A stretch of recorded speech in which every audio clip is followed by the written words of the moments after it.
茶几控股有限公司向美國證券交易委員會公開遞交 IPO 招股書。據悉，霸王茶姬將在納斯達克上市，股票代碼為 CHO， 即茶的拼音。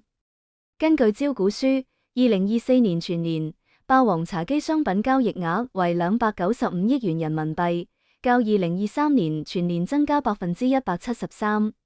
霸王茶姬的營收主要來自銷售產品及服務。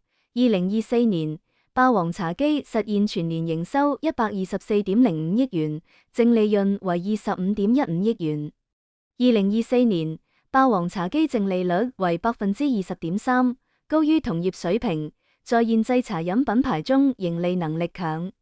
根據公開數據，蜜雪冰城和古茗在2024年前三季度的毛利率分別為32.4%和30.5%，淨利率分別為18.7%和17.4%。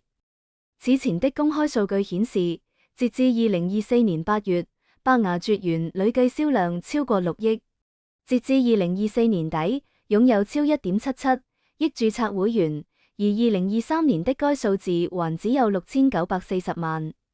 今年，古茗、蜜雪冰城、霸王茶姬等現製飲品企業陸續上市。有分析人士認為，隨着霸王茶姬的上市，茶飲賽道也將迎來更規範化、全球化的發展階段。